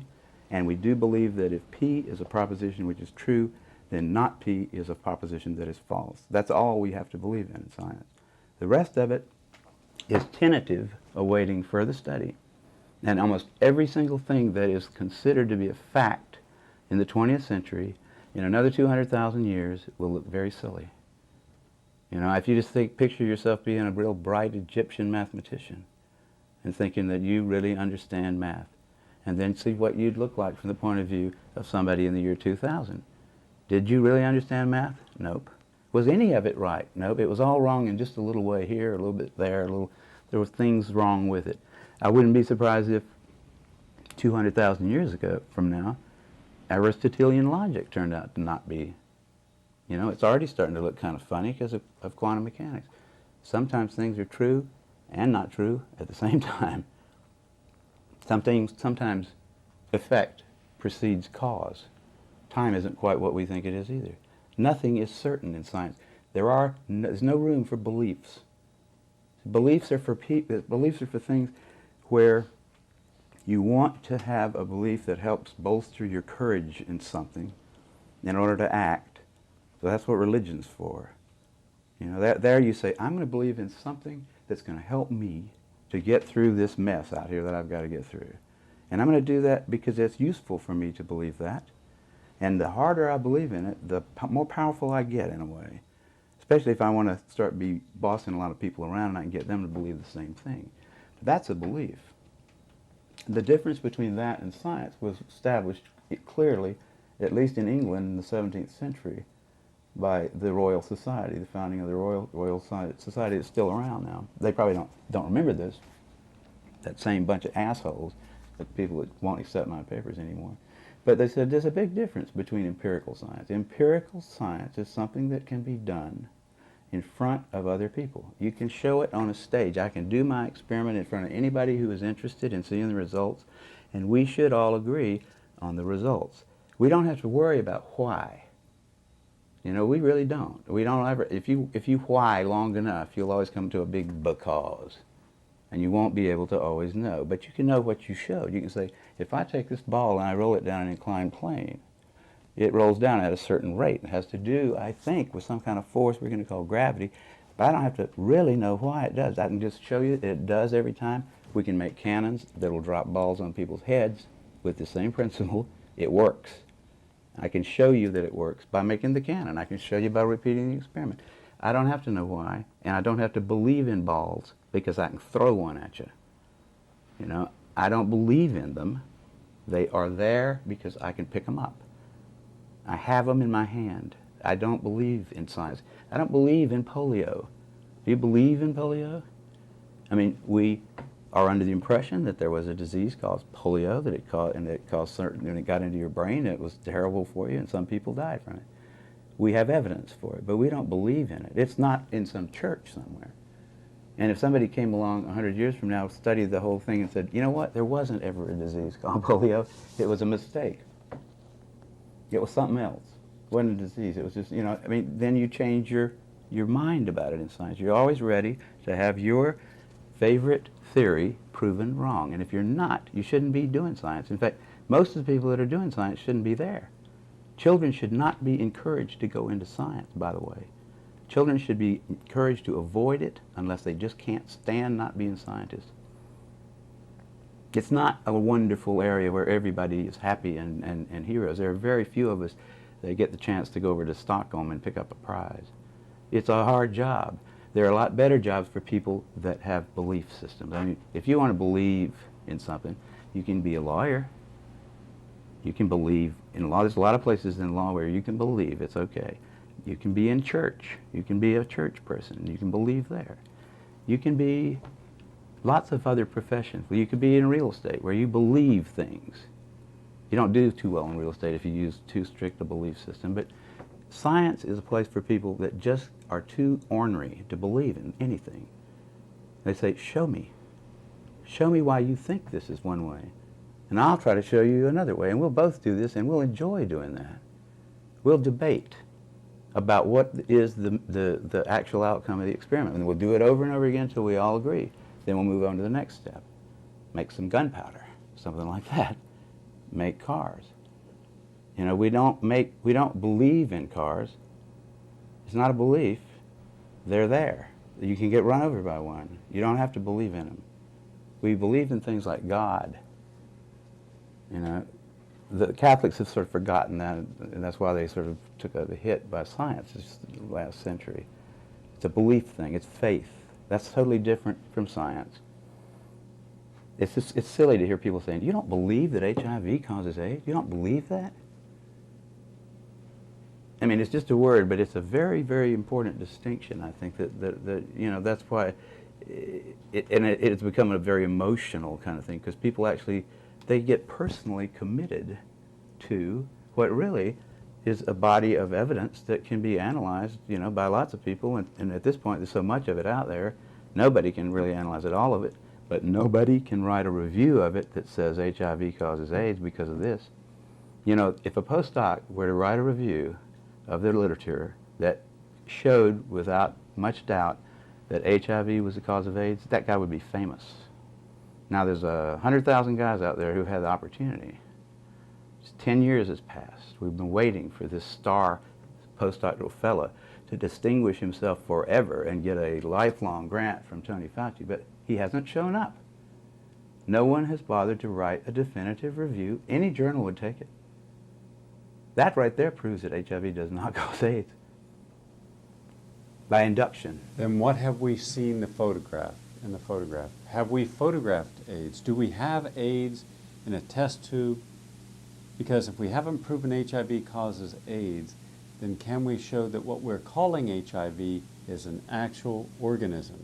Nobody has actually purified HIV. There's no little bottle of HIV anywhere on the planet that's just got HIV in it. They have cell lines that they think that it's growing in.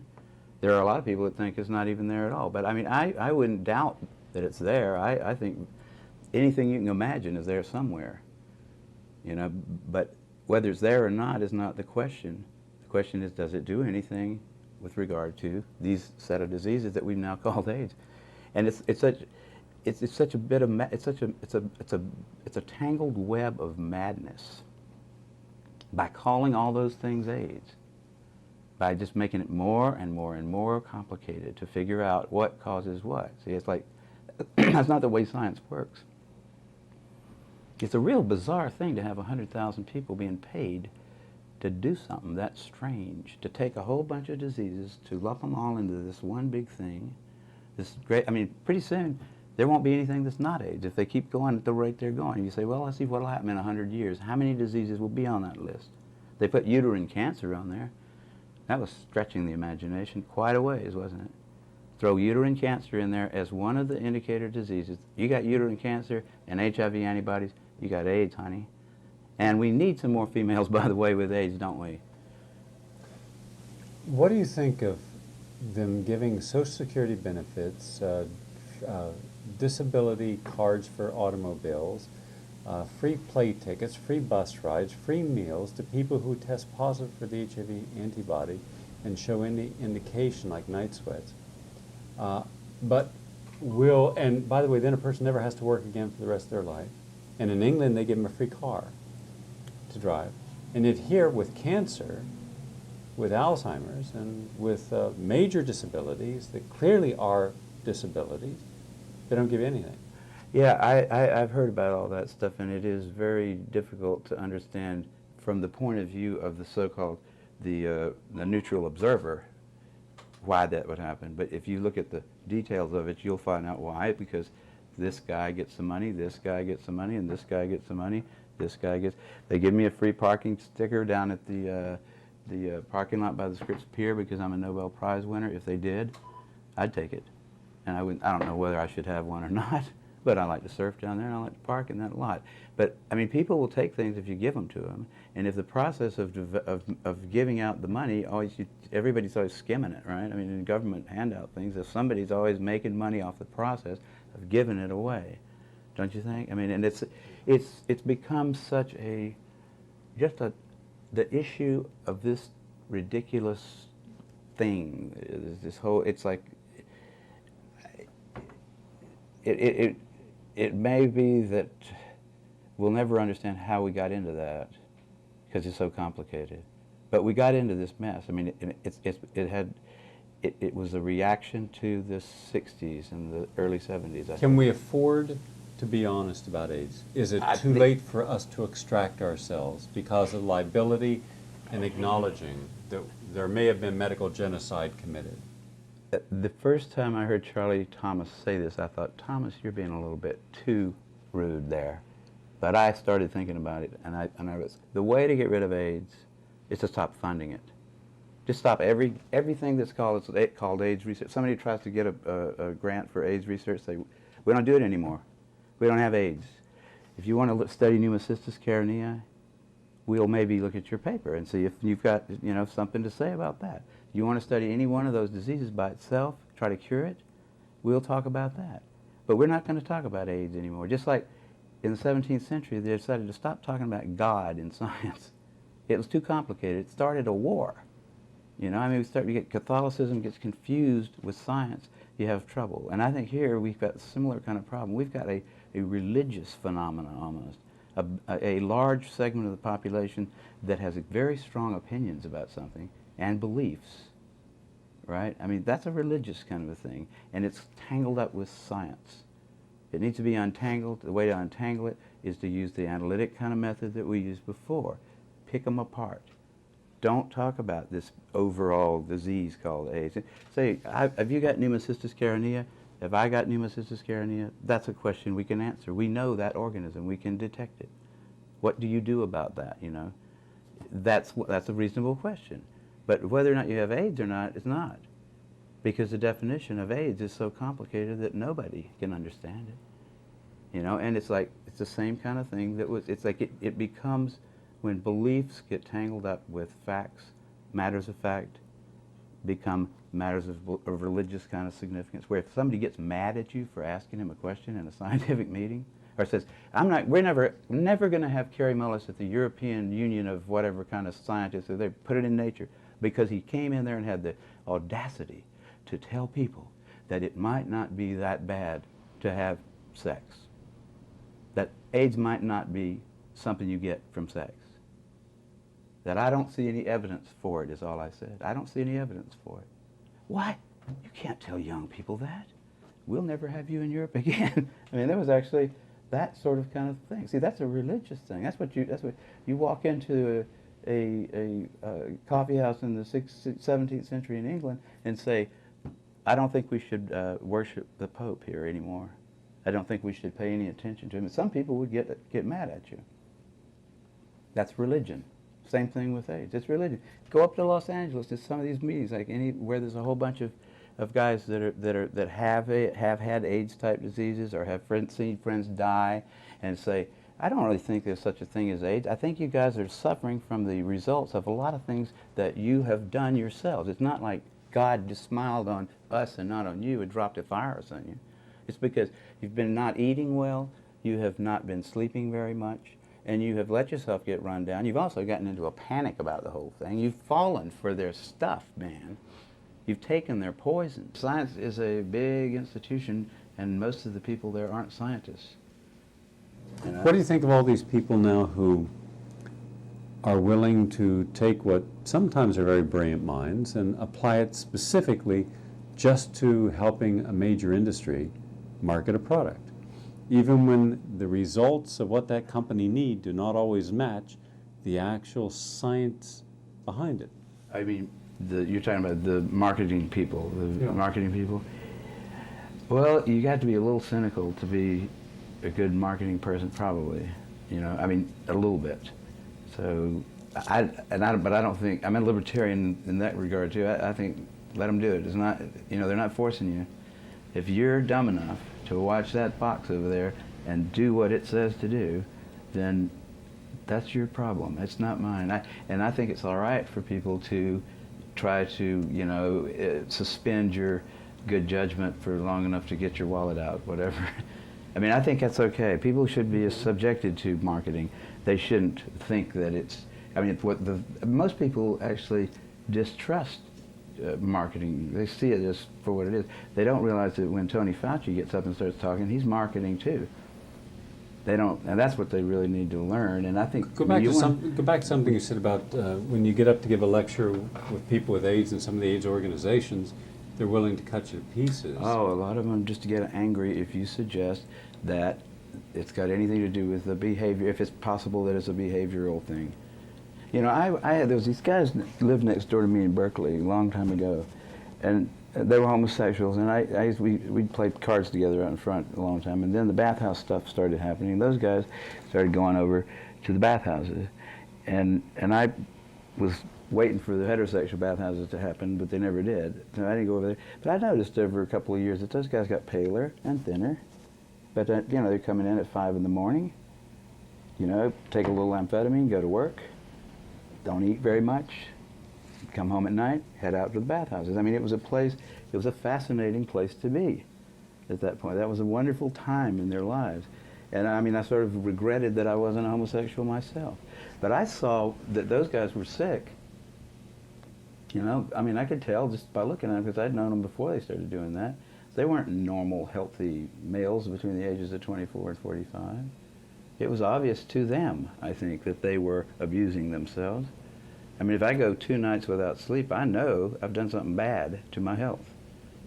My little cuts don't heal quite as well if I don't sleep, and all kind of things. Everybody knows that. But those guys somehow decided when they started dying that it wasn't their lifestyle, which was radically different from other people's, that was causing it. It was something else. And then here comes here comes Gallo and Montagnier and the NIH saying, that's right, it's something else. It's something you didn't have. You're not responsible for it. You're just the beginning of it. We're all going to get it. And they liked that so much because they said we can go right ahead and do what we're doing. We just have to do a few little things differently, and then we'll be okay. They cling to that, you know, and they think if you suggest that it's their activity, that the way they live their life, that you're a homophobe or something, you're some kind of an idiot. There's something wrong with you. There's some of them that aren't that stupid, but you know, there's a lot of them that are religiously associated with the notion. They believe in the notion that it is an infectious thing that will eventually sweep across the planet and kill everybody. That's what they've been hearing that, and they like that better than the idea that maybe this experiment in a radically different style of life failed. Maybe there were some things lurking in there that weren't really going to work. And it seems reasonable when you start doing a whole lot of different things that something might just go wrong. I mean, it's a complicated system. A whole bunch of people just quickly changing all their habits and starting to do all kinds of things that they haven't done in generations before. Have you ever had a time in your life, I want to add on to I want you to go a little further but in a little different way. Have you ever had a time in your life where you really burned everything out? You just couldn't stop whatever you were doing. I mean, if it was having sex or staying up late or drinking or whatever, maybe for a week or 2 weeks, you just went on a real rip. Last week. How did it feel? Yeah, I felt, I want to get a Coke out of here, okay? Yeah.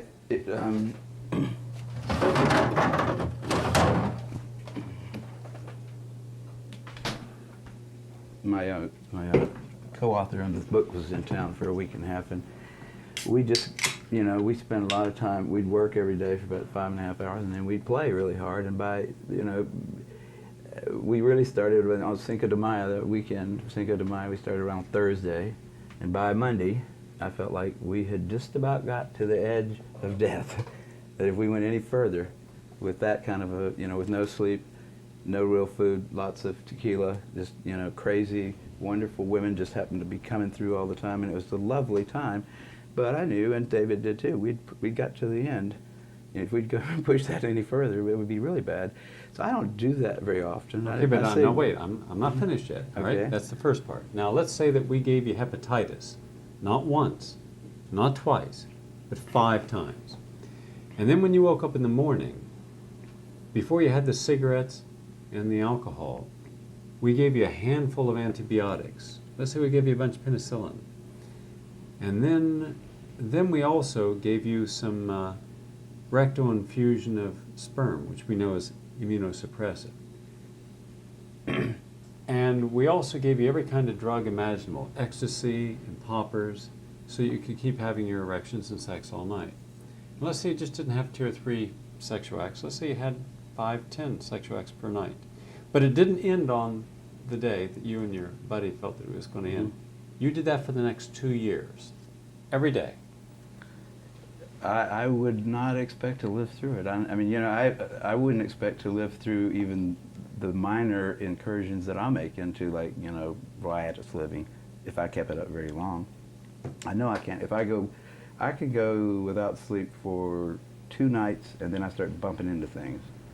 I can start dropping things. I know I'm really, I mean, I don't mean going completely without sleep. I mean, like, going to bed at 3:30 and waking up at 6 o'clock to go surfing, that kind of thing. That's not enough for me. I need more than that. I need to have, a fairly decent diet, I think, although... Well, then where is the surprise of guys who did this for 3 and 4 years at the same level and more intense than you did, and now they come down with one of these 29 or multiple 29 opportunistic infections? I don't think they should Where have is been the surprise? Those guys that live next door to me, I talked to them, they were, I said, you guys looking awfully pale. Don't you ever get out in the sun anymore? And the answer is no, we were working, or we were, we're I mean, on the weekends, we're hanging out at the bathhouse, and it's fine. Why don't you come over there and we'll show you?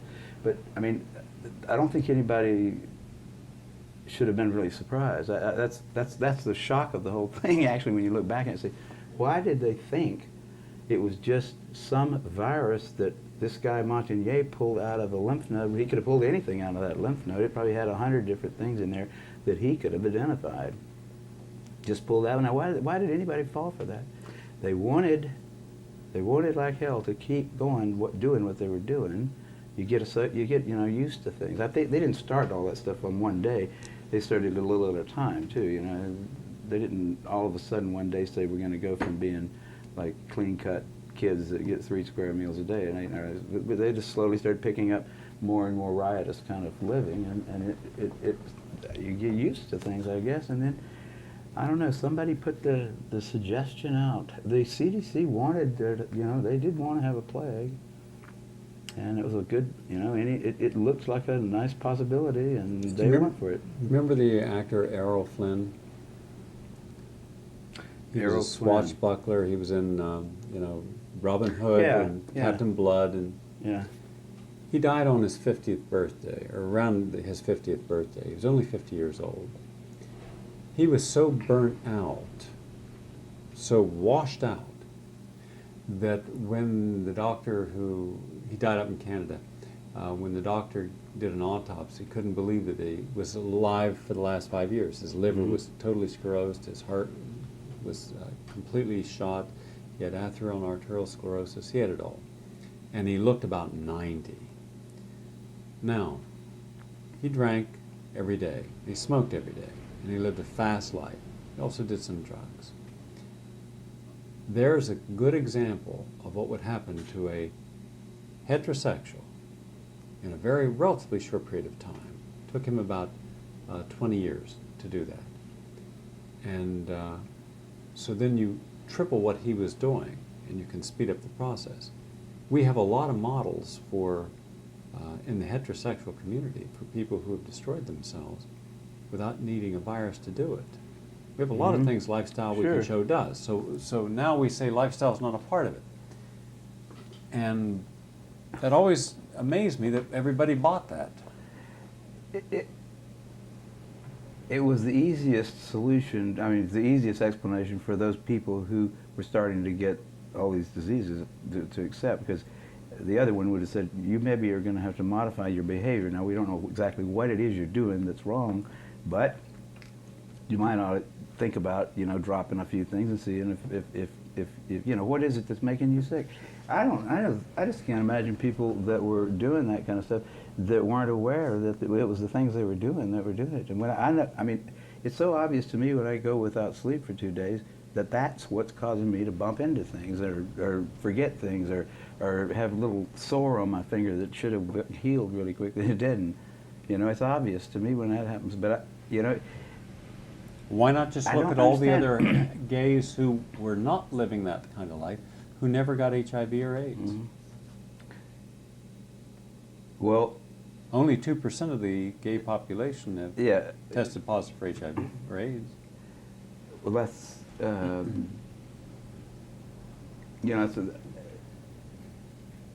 there's so many.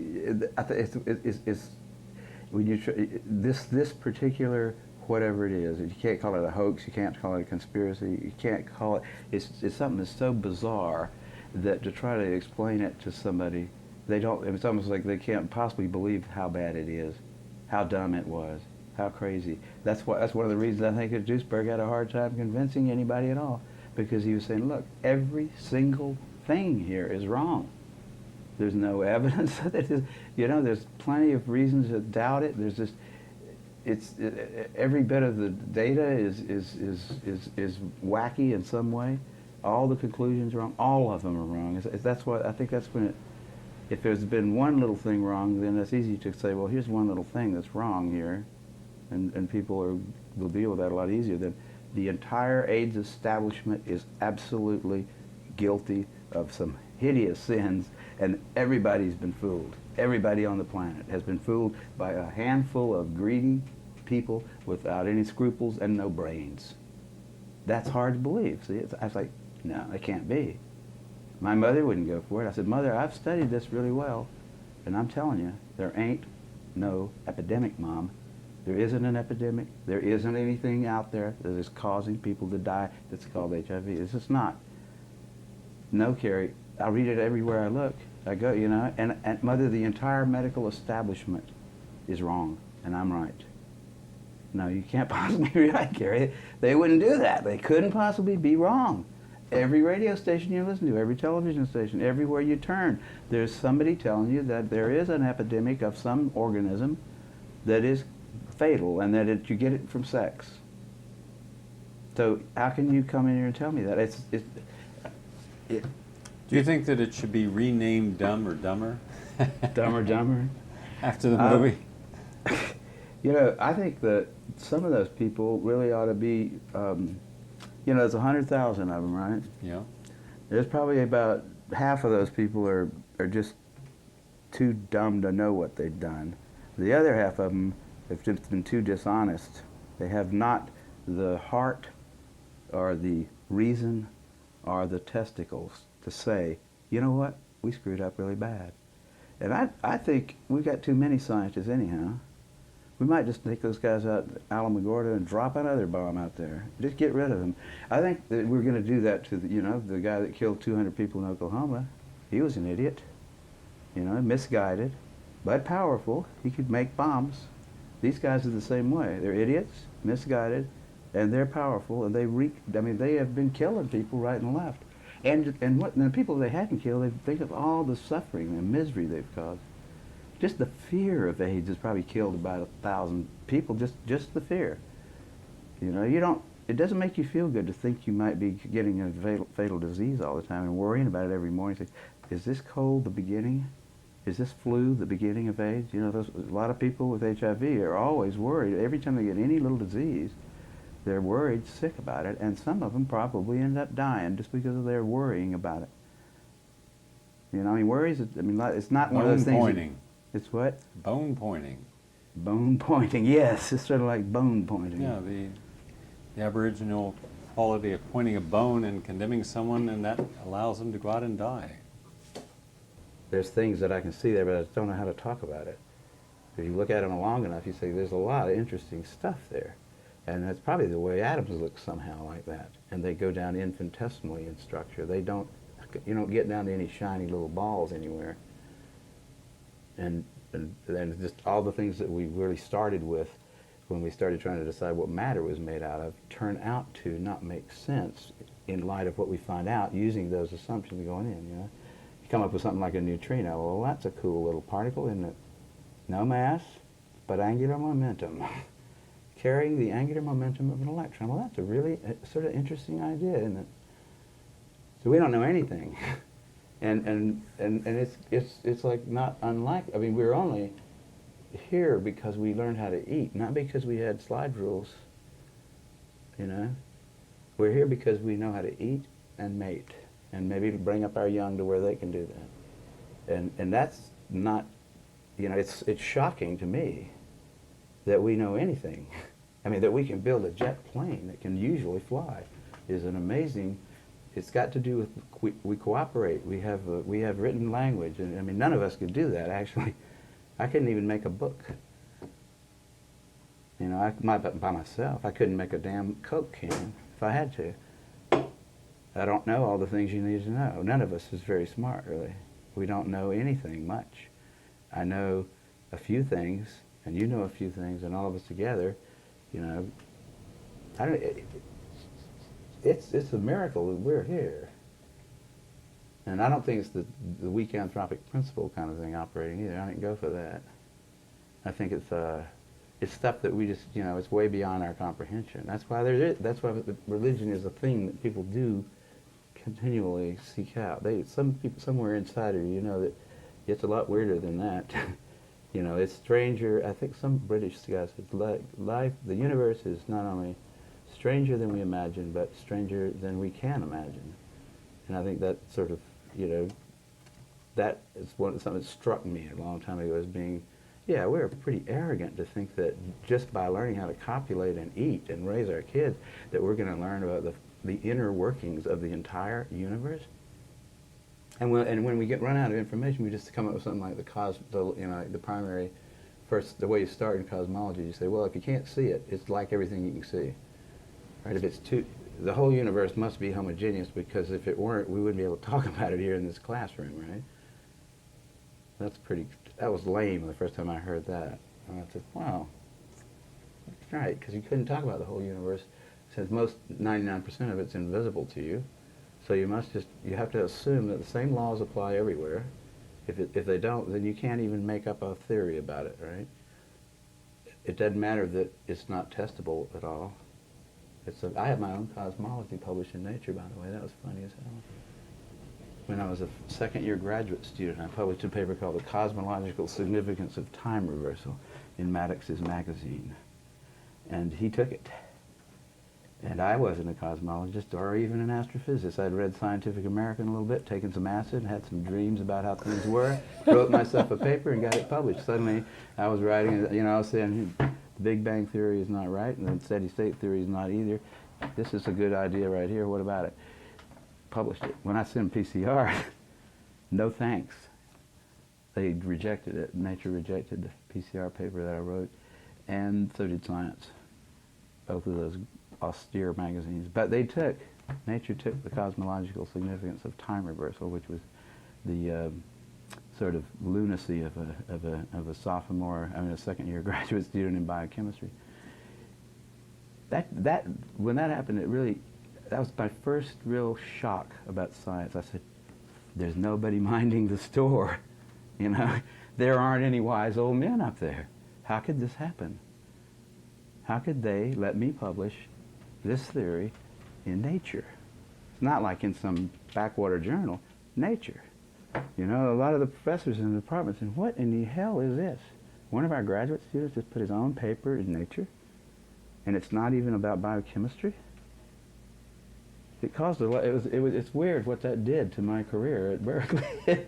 People said, well, he's weird, but AIDS is a lot of people think of it as a conspiracy by some group or something like that. But it's just something that happened. It's a thing that really fit right into the historical framework, and it went exactly the way a sociologist looking at history would have said, yes, something like that ought to happen, and it happened. And there's the thing that I learned like back in 1968 when I first published a paper by myself in Nature in a field that I had no expertise in at all. There are no old wise men up there at the top of science, which I really did until '68. I would have thought, if you try to publish a dumb paper in a journal like Nature, it won't get published. If you try to publish a good paper in there, like I later tried to publish PCR, the invention of PCR, in the same journal, and they didn't take it. So it's up there. There isn't an up there. There's no place up on the Academy of Science is just a bunch of idiots, just like everybody else. The editors of journals, austere journals even, they're just busy with their little lives and stuff. There are no old wise men up on the top making sure that we don't do something really dumb.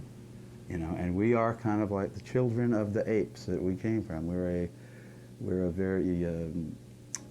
naive, when none of us even knows how to make his own shirts, And we don't really individually amount to a whole lot. We have a pretty neat thing going here, and I like it, but you can't think that there's really some council of elders or something watching, and there certainly is not some austere body of people that are not self-interested, that are really looking at medical science and making sure that everything works or that nothing really dumb happens.